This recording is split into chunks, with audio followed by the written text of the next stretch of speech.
Welcome. And this meeting is being recorded. There we go. Welcome, everybody. It's nice to see you. A few of us just before this started, we're talking, as it seems has been true every Wednesday this spring, about the weather. At least today it's not snowing, so we'll take that. The sun is shining, but we've got a long way to go. So I know that we are also, there are people on the call from lots of different places, and most of them I hope are warmer than where we are, because I've had enough. I just as we get going here, and there's a really interesting question on the table that I want to come back and address about Vladimir Putin, but I just want to point out a couple of things as we get going. Today, April 20th, tonight will represent the 8-week mark of this war. It was on a Wednesday night back at the end of February, Wednesday night for us, Thursday morning for them, where Russia, Vladimir Putin came on the air to announce a special military operation in Ukraine that's now been going for 8 weeks. And I think we've all witnessed, we've all been surprised by a number of things, the courage and strength of the Ukrainians, but also the viciousness of the Russians, and ultimately their unwillingness to stand down.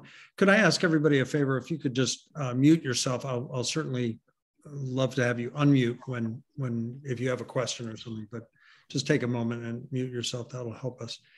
So anyway, I think just recognizing that's where we are at this particular moment. And I want to come back to the question that was asked about, I have said, I'm sure I'd said this somewhere along the way, that I didn't think Vladimir Putin was crazy, and that lots of what we are witnessing in his behavior, from my opinion, are things that he has signaled that were important to him for many years, for up to 20 years. In fact, the next part of the book that we read in the next assignment will be all about Ukraine, actually. And we're going to see that the things he talks about in 2004 regarding Ukraine are not so different, really, from what he's talking about now. So in my estimation, there hasn't been some grand psychological break for Vladimir Putin. I don't think he suddenly went off the deep end. I'm using non-clinical terms. These are just what we're all witnessing, I think. But I think it's very valid to say that he has some serious psychological flaws that are deeply embedded in his person. I think he is. Do I think he's a megalomaniac? Absolutely, I do. Do I think he's a narcissist? Absolutely, I do. Do I think he's he's grievance-ridden and has revenge in his heart? I think all of those things. I don't think most of them are new. I think what has happened to him maybe in the last couple of years with COVID is an increased level of isolation and insulation. And he has, even by accounts from within Russia, he has stopped listening to his advisors. He's doing a lot of things on his own, which ultimately are leading to a lot of poor decisions, I think. But I still don't think I would say that he has somehow turned a corner to being no longer rational. I think actually the opposite. He's sometimes very cold and calculating and quite rational and cruel, frankly. But I think all these things can be true at the same time. So I don't know if that addressed your question, Kathy, but that's the way I see it. I'm not looking at it from any psychiatric perspective, but just kind of looking at it from a historical perspective. Did something radical change? I actually don't think so. I think he's just taken this opportunity to put into action what he's been talking about and thinking about for a very long time. I actually want to take a couple. Go ahead, please, Kathy. Sorry. Condoleezza Rice said something has changed dramatically in the man over the since she was in power, since she was Secretary of State. I'm just curious to know if you have anything to say about that. But I mean, I don't mean you to get off on a complete tangent. No, I think I actually wanted to set aside a few minutes at the beginning today for questions, because I know I've done a lot of speaking and showing the last couple of weeks. So I'm grateful for the question. Certainly Condoleezza Rice has much more expertise in this area than I do. She's met him. She's negotiated with him. She has herself, not only was she Secretary of State, but she has a PhD in Russian history, Russian studies. She's obviously a very sophisticated mind. So I don't want to argue with her necessarily. I think she would agree with me that the aims and goals of Vladimir Putin have not significantly changed over the years. I think his methods have. I think certainly not only COVID, but also just years of being in power and increasingly in power in a place where dissent is not permitted. I think we're seeing the logical extension of what happens after 15, 20 years of being in that position, more than 20 years now. But I think it's been almost 15 years since she was in her position of power. So what we're witnessing, I think, is a decade and a half of entrenchment on his part. He does seem, when we look at these videos, the one that we closed with the other day with Bush and Putin speaking together, he seems so young and fresh and hopeful. I was just looking at a video today, a speech that Putin gave in 2004, right after his re-election in 2004. And he talks about the importance of freedom of speech and the importance of conflict-free peace for Russia. We look back on that and it seems like another man. And I understand why that feels like he's really slipped into something very different. But I still would maintain that if we look closely, and we will in the next reading, at the things that he was saying back then, we're continuing to hear that same language. In fact, right at the end today, when we get on to talking about the terrible school siege that closed out our reading last night, I want to read just a couple of excerpts from Putin himself in the passages from last night's reading, just to hear the language that, again, I think we're hearing right now. And that has not changed, I guess, is what I would say. So let me open this up. Lots of things have happened in the last week. I think about, first of all, the Russians that seem to be in some kind of retreat. And now, of course, we recognize that they have been gearing up for this attack on eastern Ukraine. Finland and Sweden, two stalwart neutral countries for many, many, many years, have both declared that they are much more serious than ever about joining NATO. This is the very thing that Putin most doesn't want when it comes to Ukraine. And he's now seeing that he's got a neighbor in Finland and another close neighbor in Sweden talking about joining the very organization that he most despises. And so I think that's something for us to possibly think about, talk about. And meanwhile, the reality is the Russians have not stopped doing things like bombing the outskirts of Kiev, or even Kiev itself. Sorry, I used the Russian pronunciation there. And this dramatically awful situation in the city of Mariupol that is worth thinking about and talking about. Does anybody have any comments, questions, thoughts? Can I ask a question, which is pretty fundamental? I mean, I've certainly read a lot about the West not understanding Russia, the encroachments by NATO and that. But the contrary to that is, do the Russians really understand the West?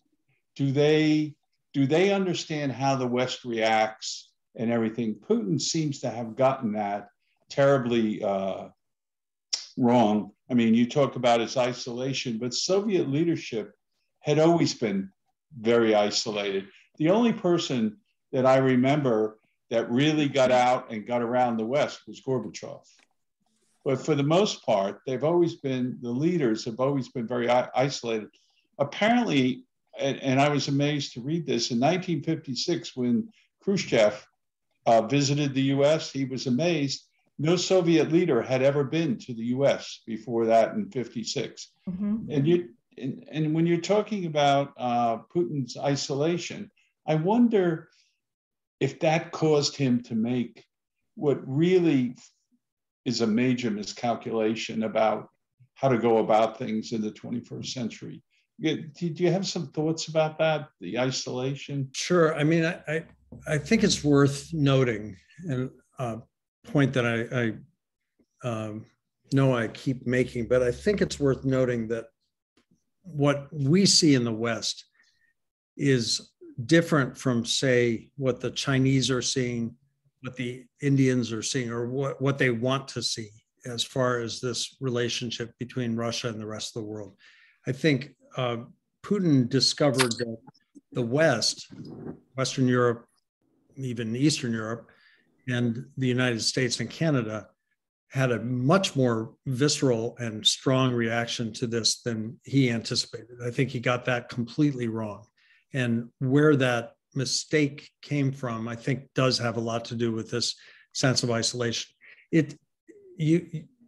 Countries, and Russia is certainly one of them, countries where freedom of speech, where real debate, open discussion, and democratic debate are not allowed, they're going to end up in this situation. They're going to end up with leadership that is overly isolated, insulated, and perhaps unaware of the logical arguments against whatever it is they're doing. But I also think it's important to remember that he's not just playing to the American or European audience.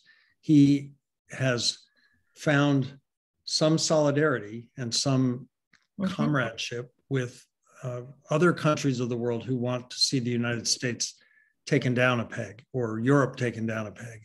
And that's troubling, I think, sitting where we are in the United States. I think that's a troubling thing to understand and to hear, because not everybody in the world is angry with it. And that's, I think that's something that ultimately we have to think about what that means for us as a country.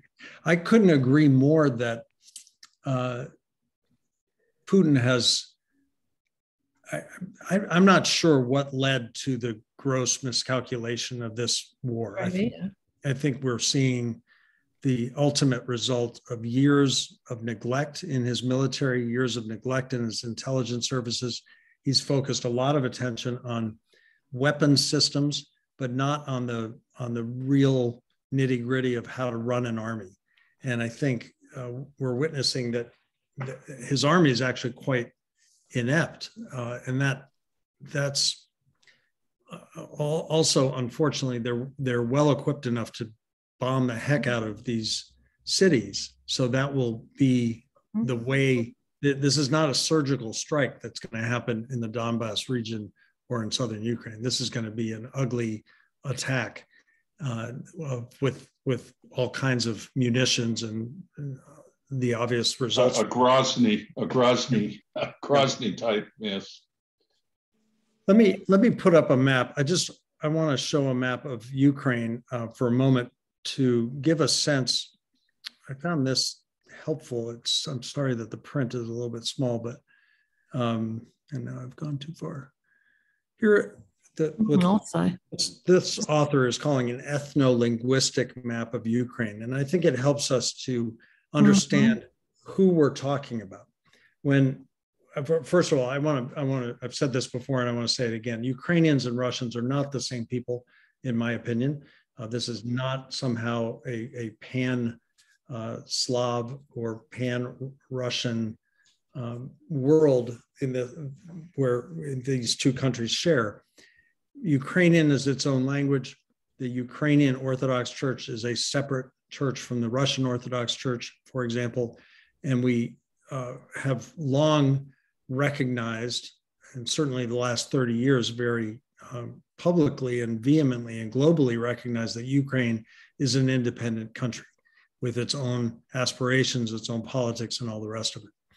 If we look at this map, though, we do have to see and recognize that Western Ukraine, the parts of Ukraine that have been largely seen during this war as being safe zones to the west that border Poland, that border Belarus, which is a complicated border, but particularly to the west, the ones that border Poland and then Slovakia. These are mostly Ukrainian speaking. This is really where, and the city of Kyiv sits in this region, although not very far into this region. But this would be what I think anybody traveling to this area would recognize, that this is quite distinct from Russia. Meanwhile, if we look at the far eastern side of Ukraine, what we are now getting used to calling the Donbass region, we are seeing places that have significant Russian populations and are significant Russian-speaking populations. That doesn't mean that they automatically want to be part of Russia, but they would certainly regard themselves as ethnically Russian in terms, not necessarily nationality, but in terms of their culture and their language, than the people 300, 400 miles to the west. The other significant region that's worth looking at on this map, of course, is Crimea, the peninsula that sits down in the Black Sea, that is really a vast majority Russian-speaking, Russian ethnic area. This was never in the post-Soviet times, this was never really a heavily Ukrainian territory. So it was relatively easy in 2014 for the Russians to, first of all, hold a referendum here. We can talk about that, and we will talk about whether that was a legitimate referendum or not. But they were able to take a vote, and Crimea voted to be part of Russia. What I think, when I look at this map, I think what we have all recognized as being Putin's aims, but now become even more clear as he's had to give up, I think, on a lot of the aspirations for Western Ukraine. This land bridge that connects what is Russia along the Sea of Azov here, that's just above the Black Sea, this land bridge to connect Crimea to Russia is really significant for him. That's what he wants. He also wants these ethnically Russian regions on the eastern side. He would very much like to absorb them into Russia, have them become part of Russia, move that border to the west, and stop the discussion of these places being part of Ukraine and have them simply be part of Russia. It was always hard to imagine that he was going to be able to take and hold a country of 44 million people of this size. This is a lot of territory. It was hard to imagine that he was ever going to be able to take this without incurring lots and lots of dissent and trouble and violence from the western part of the country. So I think ultimately what we're witnessing is really what his original goal was in the first place, which was to take eastern Ukraine and this northern coast of the Sea of Azov. But I think he thought that he could topple Kyiv quickly, that he could replace the government of Ukraine with a Russian-friendly government, and then he wouldn't really have to fight a war at all. He could just kind of absorb these territories into, and ultimately hold votes and concoct the kind of referendum votes that he got in the first place back in 2014. Let me stop there for a minute and see if anybody has any questions or comments. Please, Elise, go ahead. Keith, you a couple of weeks ago, you showed us on YouTube that of a phone conversation or a call from your friend in Ukraine. I'm wondering if you've heard from him and that family and how they are. Yeah, I'm pleased to report. Well, the family's in. His wife and his kids remain in Germany, and they are still separated. He is still with his wife's parents. Wow. He is settled mostly in there's talk of him going back to Kyiv, and and this is the maybe the most ludicrous thing I've heard in a long time. He is continuing to pay rent on his apartment in Kyiv, because if he doesn't do that, then the landowner, the building owner can take the apartment and lease it to somebody else. So he's been paying rent, which is not terribly expensive by our standards, but also not completely negligible, while he's been living in another city. And so all this has been complicated. So once in a while, he has made his way to Kyiv, which is fraught with danger, but he's done it to maintain the payments on his apartment. But he's living in a city that's farther to the west. He's doing pretty well. We managed, some friends of mine and I were able to get him some money. He's bought himself some equipment. He started a job as a barber, which is paying some bills for him and his family, and it's keeping him busy. Mostly what he's been doing is cutting the hair of people that are going off to fight, Ukrainian soldiers who are going off to fight. He himself is not doing that, but this is his effort to, help with the cause. So I'm glad to report I heard from him just this morning, so he is alive and well. Could I just ask one thing? Please. Why, if those are the sort of hypothetically future Russians, is he going to bomb the bejesus out of them? And, it just seems so illogical. My other worry is terribly strong, is the Black Sea frontage. If he gets to Odessa, the Ukraine isn't going to have any Black Sea frontage left at all, and they're not going to be able to ship anything. Yeah, no, these are both good points, and I think this is where it's his message. I'm sorry to be so cynical about it, but I think this is where we see evidence of Vladimir Putin as an absolute liar. This idea that he's trying to unify the country and act as a savior to the Ukrainian people by bringing them into the Russian fold by bombing the, as you say, bejesus out of them, I think is really, that's just not true. What he's saying is not consonant with what he's doing. And so I can't help, I believe this is all about how much you have.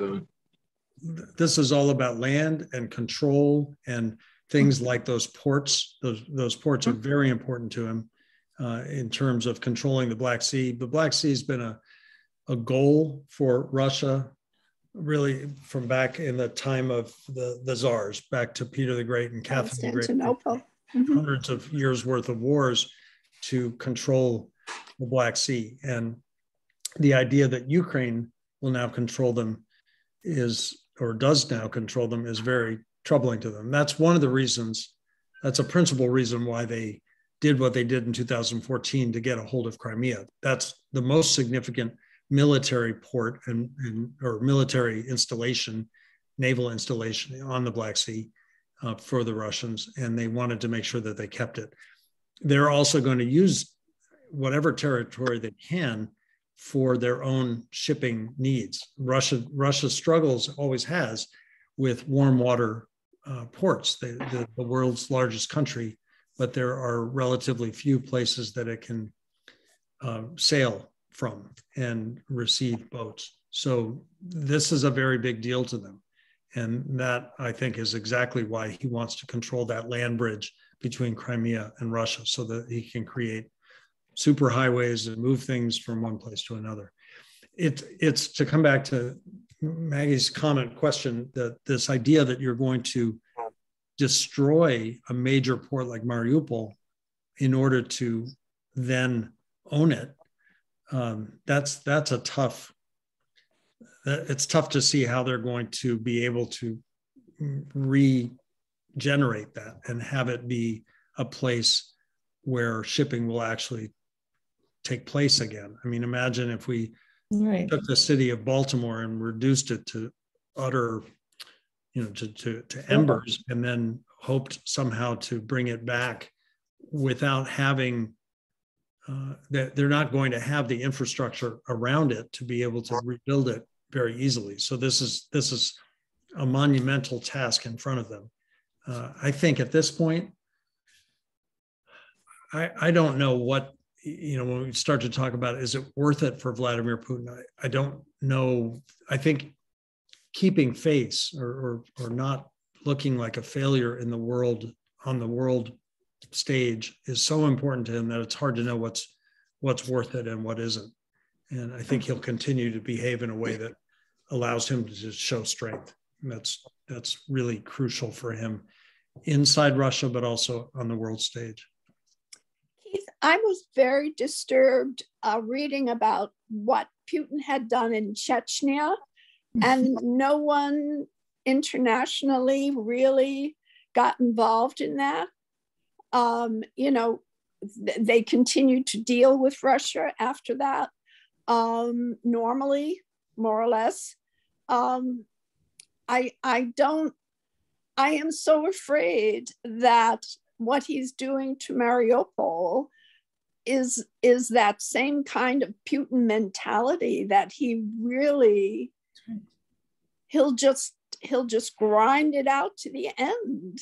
And, the Chechnyan people were forced to fight back as best they could as rebels. And I think that's probably what the Ukrainians would do, from the Western side. But still, it just, it's so frightening to think that he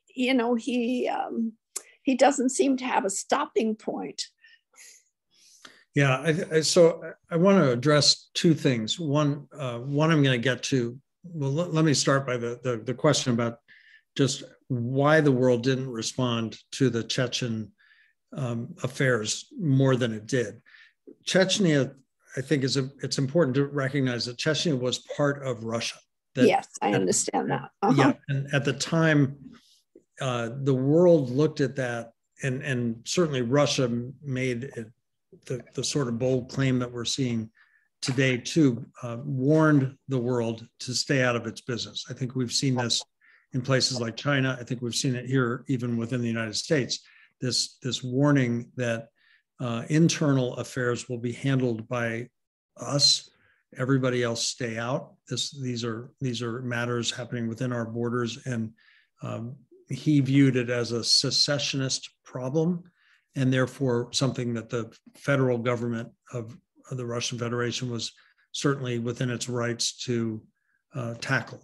Imagine the kind of language that sometimes kicks around about Texas actually deciding to secede. What would the United States government do about that? And I think most of the world at a certain point says what happens within the borders of a country is there's a limit to how much we can get involved in that kind of thing. What's distinct here, of course, is that he has crossed borders. He doesn't see it that way. He sees it as being a false border. I'll have to call you back, honey. I'm on a Zoom call. So what we've got here in this particular case is an international incident, and that has raised the stakes enormously. This is where the sanctions come in and so on.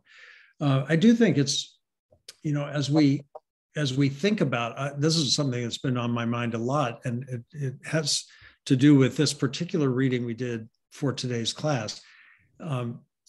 The Chechens fought back in the only way they knew how, which was to do some really outrageous terrorist acts inside of Russia. And I want to talk a little bit about the theater incident in Moscow in 2002, and then the Beslan school incident in 2004.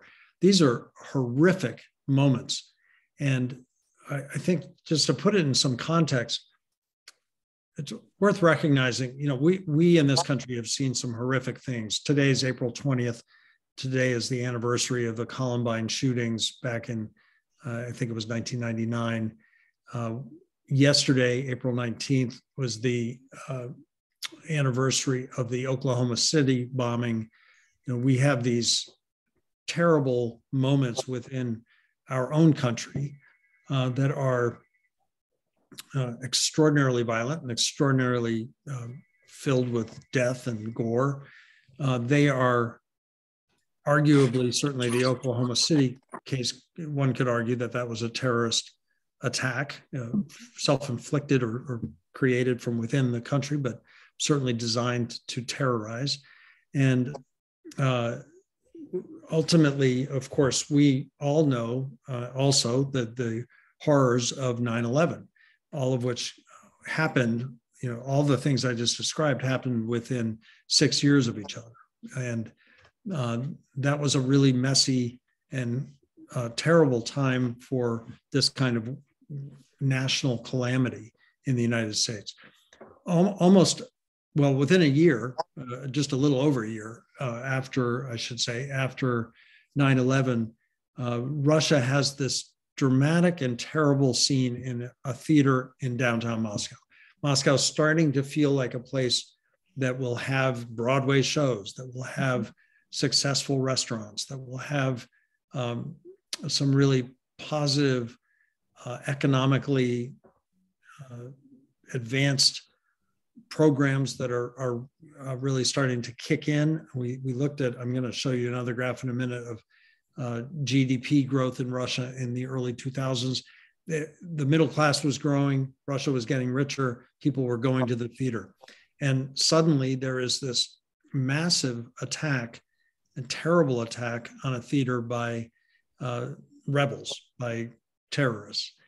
Ultimately, what we see in that incident, and we're going to see it again in the Beslan incident, is this brutal reaction from the government.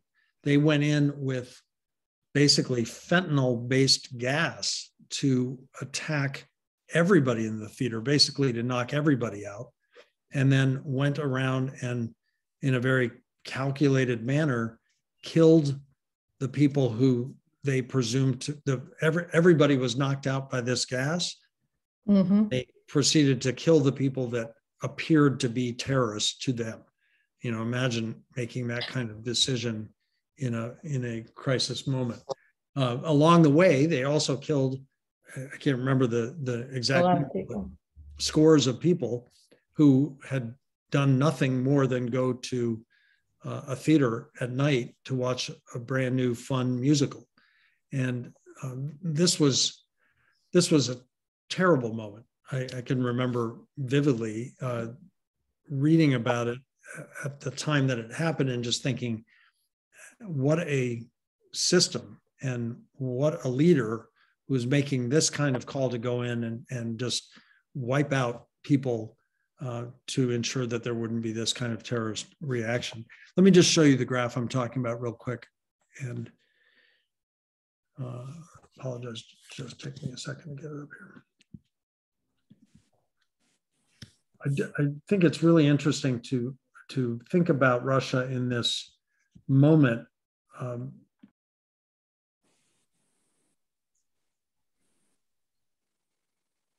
Russia really felt like it was coming out of a depression. And we see that here. I want to just look at some of these numbers. This is gross domestic product in billions of US dollars. So, in 1999, Russia's gross domestic product, the whole country, the gross domestic product was $209 billion. This is think about corporations in the United States that are trillion-dollar corporations. Apple, Google, I think Tesla has flirted with this. So single companies in the United States, a company like Apple, which is almost 15 times the size of the entire Russian economy in 1999. And if we look at this progress, we see it go from 209, 278, that's bleak. 328, that's better. 369, we're still not up to the point where they were in the mid 90s. They're still coming out of this trough that really happened because they defaulted on some loans in 1998. But then in 2003, and especially in 2004, which by the way is an election year, They're really coming a lot. And they've doubled, more than doubled in just a couple of years. And people were feeling it. I think I remember going to Moscow in 2004, and I had not been there since 1999, and being really surprised at how comfortable and accessible things were. I remember walking around Moscow. It was a beautiful summer day, and there were all these, at the particular moment, beer gardens were popping up, kind of German-style beer garden pubs were popping up just on the street all over downtown Moscow. And it felt things felt relaxed. They felt fun. The sort of desperation of the late 1990s had gone. Putin had also gotten considerable control. We talked about the homicide rate last week or the week before, and that was under better control. Crime was down. Let's keep going on this. By 2005, we're up to $100 billion. This is an enormous jump in 6 years, from 209 to 817. We're up to $1 trillion. This just keeps going. It's a good run until the financial crisis of 2008, which did hit the Russians pretty hard, but they recovered from that as well. And by the time we get to 2013, and this is just on the cusp of the sanctions that went into effect in 2014 because of the Crimea incident, Russia's economy in 15 years had gone from $200 billion to $2.2 trillion, 10 times the size that it had been 15 years earlier. Did people feel that? Yes, for sure. Meanwhile, they've got these dreadful things that are happening with the Chechen rebels in particular, and how ultimately Putin was going to respond to that. He did not want to interfere with this growth of economic growth that was happening throughout the country. So I think he was willing to be quite brutal in these events. But let me stop there for a minute and see if anybody has comments or questions. Well, you know, when you talk about the Russian economy being good and whatever, it's reading about it. It's always been my understanding that it was mostly Moscow and St. Petersburg. When you were talking about the vast majority of the country, you know, in terms of land, I don't know, the population is pretty thin, but that part of the country, from my understanding, never really benefited from all of that. And it's sort of like city-centric, that prosperity that you were talking about. Absolutely. In fact, mostly Moscow-centric. St. Petersburg benefited quite a bit from Putin being elected president. Before Putin, it was fairly well ignored for the most part, too. One other city that I would throw into the mix is the city of Novosibirsk in Siberia. Third largest city, yeah. Yeah, and it was a major capital of oil and natural gas and coal investment. So we saw the city of Novosibirsk rise up from the ashes in the 2000s and become really quite a successful city. But you're absolutely right. If you leave the city of Moscow, if you drive out 30 miles, you're going to run into a very, very, very different Russia from what you would find inside Russia. And the idea of suburbs and exurbs that we're quite used to in this country, I think is still quite a foreign concept in Russia. That there are suburbs now.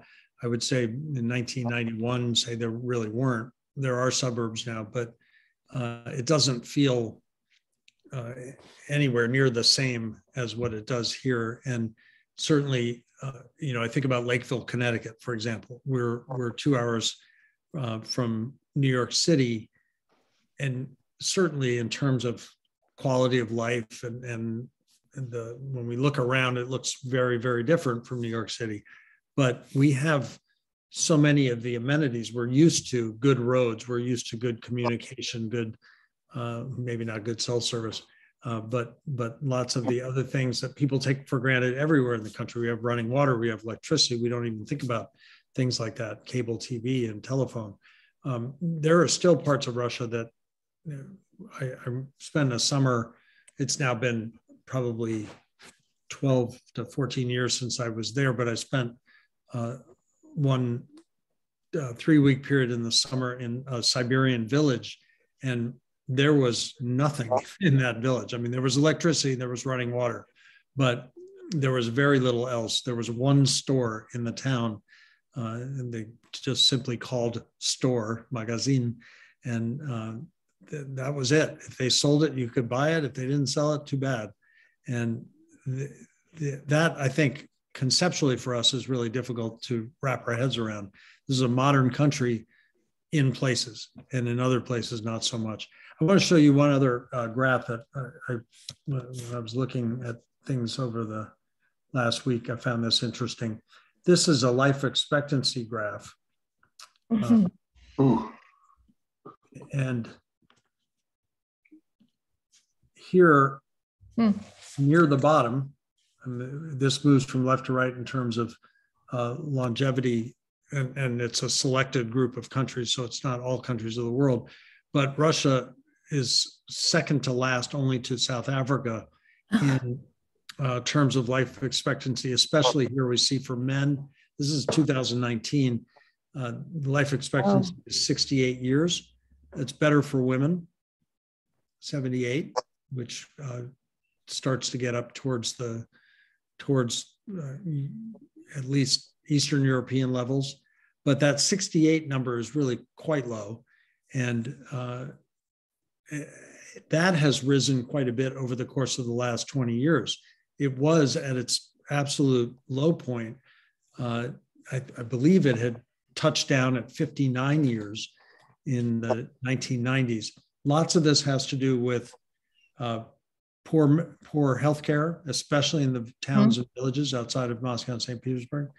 It has to do with alcohol, it has to do with tobacco, it has to do with violence. These are all factors that are problematic for Russia.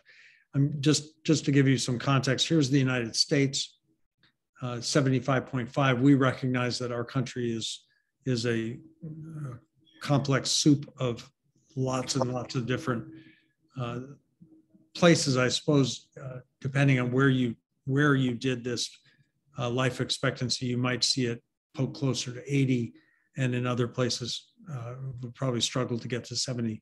But as an overall number, men 75.5, women 80.2. So in both cases, quite a bit above what the Russians see, and for men, that's a pretty dramatic jump, I would say. I don't know how well you can read the far right of this, but we've got countries like Iceland, Norway, Japan, and Switzerland on the far right. Iceland's men 81.7 years, women 84.5, and this looks like Japan takes the cake with women life expectancy at birth of 87.7, which is pretty remarkable. So let me just stop there for a second and see if anybody has any comments or questions about that. Keith, I have a question. Sure. But I hate to pull you away from focusing on what you're focusing on. Please, no, go ahead, please. I've been wondering for a long while why everything is taking so long to help Ukraine. For instance, why is Biden spitting out these $800 million gifts now and then instead of just giving them a big bunch?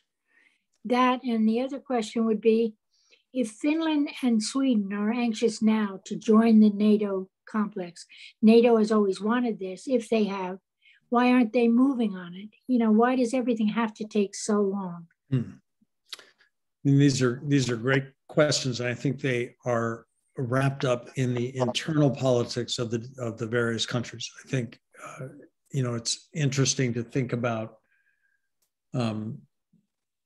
First of all, I think we're going to see this continual kind of low trickle of money that the United States is going to continue to give, and it wouldn't surprise me if we stay consistent with this staying under $1 billion price tag.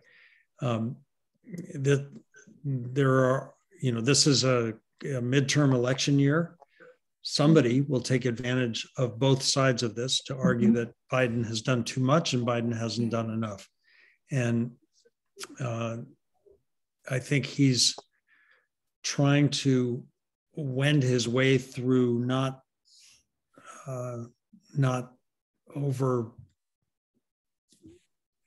infuriating the Americans that he has to pay attention to, and he also has to be paying attention to how the Russians react.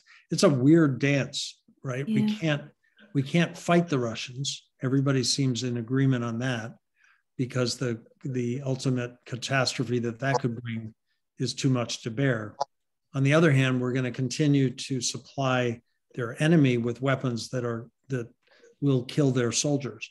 The Russians are getting increasingly feisty about that. Just today, there was a long-range missile launch, these hypersonic missiles that Putin's been very proud of and he's been bragging about. They did a test today, and Putin himself again warned the West to think twice before doing some of the things that we're doing to support Ukraine. I find the whole thing bizarre. We're talking about war and we're talking about murder, killing people. We're talking about defending people with weapons that will kill soldiers, but all of it is somehow being maintained in a way that seems sanitized or something, like we're only supposed to do that in certain ways. I've never fully understood this part of how this kind of geopolitical diplomacy works. But at any rate, I think that's what's holding Biden back. I think what's interesting is I actually see the Finns and the Swedes as moving fairly quickly for them. They don't move particularly quickly on issues like this through their own complex politics. I saw a couple of polls last week that found this interesting, that the Swedes supported joining NATO at about 52%. But if Finland joined first, or if Finland joined alongside Sweden, then the numbers went up to something like 67%. So they're kind of eyeing each other to see what each country is doing. It's being discussed openly today, or was discussed, I think, openly today in the Finnish parliament. That's actually, I think, pretty fast by those standards. 2 months ago, that would have been. They're being fast. What about NATO? Is NATO being equally fast? That's a great question. I think a couple of things. One, NATO's got a lot on its mind right now, and it's working hard to figure out how it can defend what it's got. Lithuania, Estonia, and Latvia are begging for more troops and more attention. Poland also needs more attention. So I think NATO is trying to make sure that it can shore up what it has to shore up right now. On the other hand, I think they're eager to bring in countries like Finland and Sweden, which can meet their economic and military demands without much trouble. But I think politically, this is all, we have an election in France coming in the next couple of weeks, and it's a runoff now between the incumbent and a very rightist candidate who is trying to find every way that she can to exploit this particular problem for her own political victory. And so I think the European Union, NATO countries, they all have their enormously complex political issues that they have to deal with inside their own countries. So I think that's probably what we're witnessing. It is frustrating, but it's worth noting that until 2 months ago, this was not, and I know that 2 months, certainly for the Ukrainians, seems like a very, very long time. But in terms of raw politics and economic and military action, that's really a pretty short amount of time. Let me go to Lisa. I don't know if you have a question, but your hand. Yeah. Can you hear me? Yes. Okay. Yeah, it's been such an eye opener. I'm really enjoying the class. Thank you. Other than I'm trying to envision what the end game can be. I'm hoping that our weapons will help the Ukrainians, and God bless them, they are fighting hard. But it's been interesting in the reading, and it's been dashing my hopes that something in Russia can stop Putin. But I just don't think they're, I thought the oligarchs could. Well, in the reading, there's no way. They just want to keep their money. And get arrested. There's absolutely nothing in Russia that can tell Putin stop.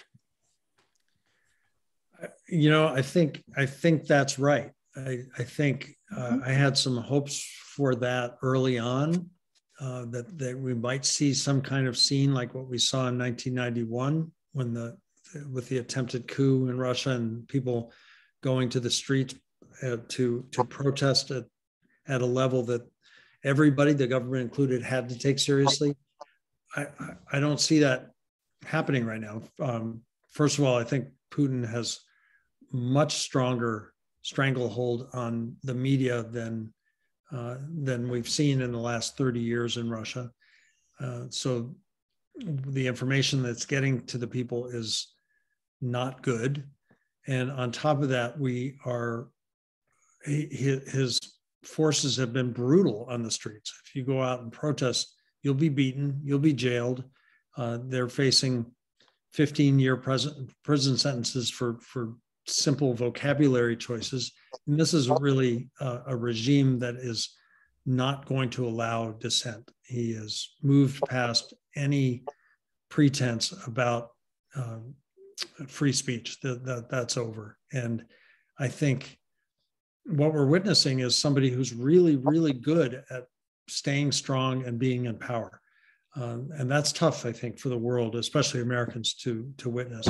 But he's not going to give in without a fight. The oligarchs, I think we sort of imagine that they're these independent folks that he's managed to corral. I don't think that's right. I think he made all of them, and he made them by being tougher than all of them, and he's got something on everybody, and he has not been unwilling in the past. I mean, we see it with the Khodorkovsky case. We have seen it more recently with Boris Nemtsov, who was an insider who became an opponent. You can be imprisoned, you can be killed. Putin is not afraid to employ those tactics to get control over the people around him. But he has no friends. He has no comrades that'll say, you're losing the popularity battle, you're losing the political battle, you're going to lose the war, the Ukrainians are going to win something, anybody. Yeah, I mean, you would think, I think about someone like Dmitry Medvedev, who is somebody that at least we believe is still in the inner circle, that he might have the position, the strength to do it, but he won't do it. He just won't. He won't stand up to him. Let me take Mr. Richards, Tim Richards. Thank you, Keith. Yeah. Thank you, Keith. So you showed us the video of Putin with George W. Bush, and then in the book, there's a long discussion about the Iraq War, which comes pretty quickly after that video. And it suggests in the book that that was a really seminal moment for Putin in concluding that the West was untrustworthy. And I wonder if you could just sort of stack that up against some of the other things that, the expansion of NATO you've talked about. But how does that stack up in terms of how Putin got to his current worldview? Yeah, I mean, I think that is a seminal moment. I think that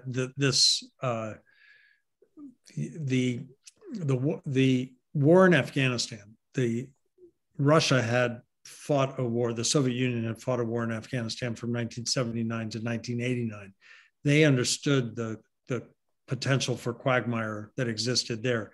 So the reaction in the immediate aftermath to 9/11, Putin didn't disagree that the United States needed to make some kind of step in Afghanistan. Iraq, as most of us would probably agree, was a different matter altogether. And Putin was furious about it. I think that's quite accurate, that he felt that whatever else was true, Russia was no longer being considered in these major world geopolitical decisions. He thought that the United States in particular was not paying the attention, the homage to Russia that Russia had earned over all these years of being a superpower, and that it was being largely dismissed. Russia was being largely dismissed in thinking through these matters.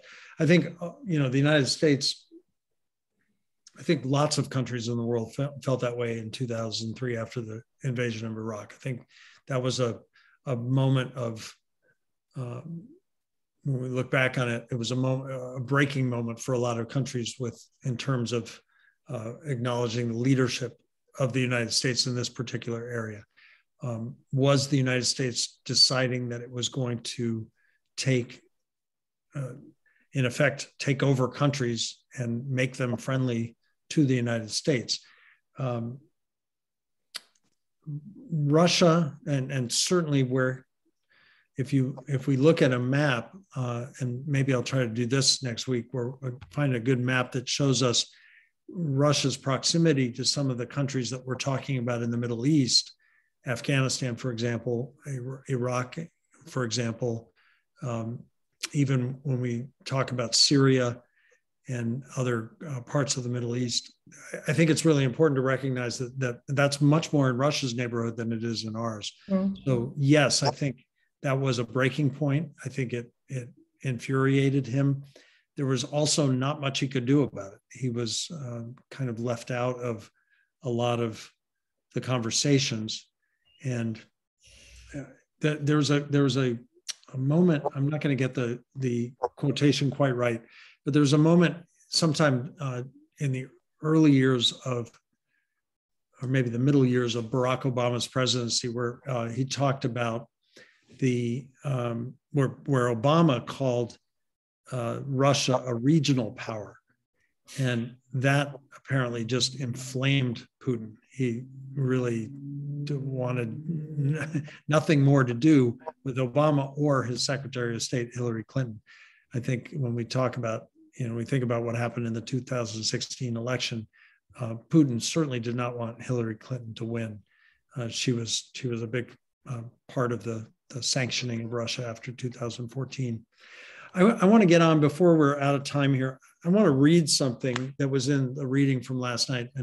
And forgive me, I'm just going to read a somewhat long paragraph. If you want to follow along with me, if you've got the book there, I'm on page 259. And some of this language really rings in my ears to what's going on today. Yeah. This is after the Beslan disaster, the horrible takeover by a school of a terrorist group from Chechnya, and ultimately the death of 300 plus people, including 186 children. This is just a horrible, horrible event. So on page 259, when Putin appeared in the nation's living rooms that night, he looked uncharacteristically shaken. He stood alone in front of a wood-paneled wall and a Russian flag. "It is a difficult and bitter task for me to speak," he began. "A horrible tragedy happened in our land." He asked all of Russia to remember those who lost the dearest in their life, bowing his head slightly, but he offered no apology and accepted no responsibility. He did not use the occasion to defend, justify, or explain his policies in Chechnya, nor did he offer any new approach. He did not even mention Chechnya by name. Putin instead offered a soliloquy on the country's history, one with a deep nostalgia for the unifying purpose and security of the Soviet Union, then already 13 years gone.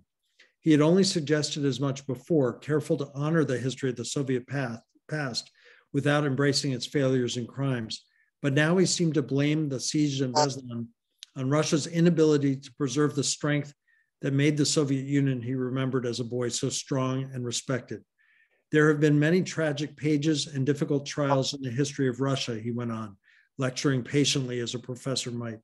Today, we are living in conditions formed after the disintegration of a huge, great country, the country which unfortunately turned out to be non-viable in the conditions of a rapidly changing world. Today, however, despite all difficulties, we managed to preserve the nucleus of that giant, the Soviet Union. We called the new country the Russian Federation. We all expected changes for the better, but found ourselves absolutely unprepared for much that changed in our lives. The question is why? We live in conditions of a transitional economy and a political system that do not correspond to the development of society.